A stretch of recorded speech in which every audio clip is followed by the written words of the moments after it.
I guess I could start with the ones that have a theme to them. It's both these ones on my forearm for the most part. Yeah. The Valkyrie wings, they're all Viking related. Okay. Yeah, I have a pretty large obsession with Vikings. And so the Valkyrie wings just are, the Valkyries were kind of the Norse version of angels, but in a kind of totally different context. Like their idea of how to get to their heaven, which they called Valhalla, was to like die honorably, either in battle or in other means. And like the Valkyries would be the ones to come and grab their soul and take them up to Valhalla once they've died honorably. This is a Norse compass. So, and it kind of just symbolizes like the not losing your way, like any other compass. Not losing your way. And then I got the Norse god Fenrir, and I mean, there's not a whole lot of story. I mean, there's just the Norse story behind him, and in the story of Ragnarok, he's the one who kills Thor. Like they practically die. They both die battling each other in the story of Ragnarok, which is the Norse's story, like story of how the world ends, stuff like that.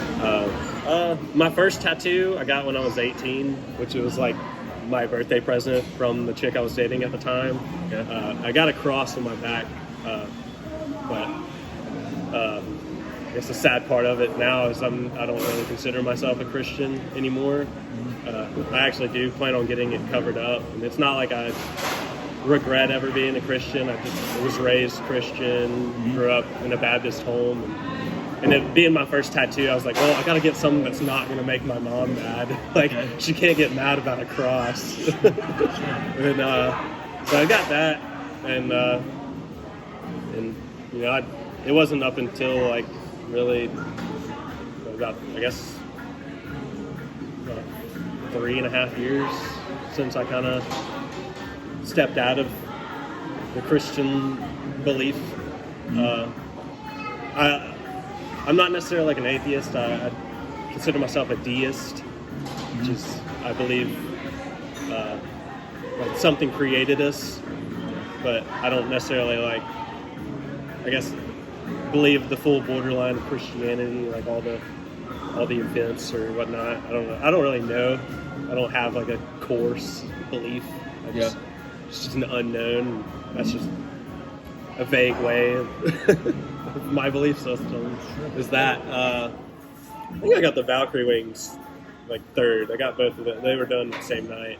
And then at that point, had you moved away from Christian beliefs when you started getting like the Viking stuff? I kind of always had like a really kind of obsession with Vikings. My family heritage has always come from like Northern European areas. Like I'm mostly Scottish and Irish, but we also have like Scandinavian, Norwegian, and stuff like that. And so I don't know, like that kind of just seeing Viking stuff always intrigued me. I think it's always just this kind of connection to the past history and knowing where you came from. How you came to be, I guess, in a sense. Fun. That is an interesting thing, just with human beings in general. We want to know, where did we come from? What's right and wrong? What's right and wrong? What's my purpose for being here? And where are we headed? Like, where am I going? What's after all this? Like, those are like big questions that humanity, whether we know it or not, we're always trying to answer those questions. They're hard ones to answer. I think that's really why they're the big ones. They're the most difficult to answer. It gets us thinking. And it's usually just under the surface. I mean, once you get so deep into those questions, it becomes a concept of like us as humans have no concept of how large that is, or how large it can be, or how large it may not be, or it's outside of our understanding. Tell me about the skull eating the clock. Actually, so this one and this one, I got the idea from song lyrics. Okay. And this one, like, I can't remember what song. I don't know why I keep spacing out on what song exactly this one was. But the lyric is, "We all stare at broken clocks," and like, I guess the beautiful way of how music can be written is everyone takes it differently. And the way I kind of like digested that lyric was like, we never really know, like, I guess how much time we have left, or like how much time we have spent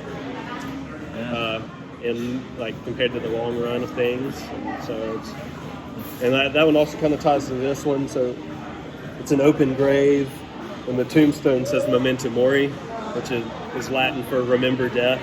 And so, and but like, yeah, this one came from like two different songs. One of the songs is called "Memento Mori," and the other one was is "My grave is mine to dig." And so it's kind of my way of being like, saying like, I'm gonna live the life that I want to live, and you know, kind of control my own destiny. And in a sense, my death will be my way. So that was my understanding of those two things. And then the remembered death is just kind of a humbling type thing. It's like knowing that death is always there. Yeah, no one's escaping it. Thank you for sharing. Of course. I appreciate that. Yeah. It's always an honor to be invited into someone else's story. Yeah. So thank you. I'm always open to share mine. I'm an open book.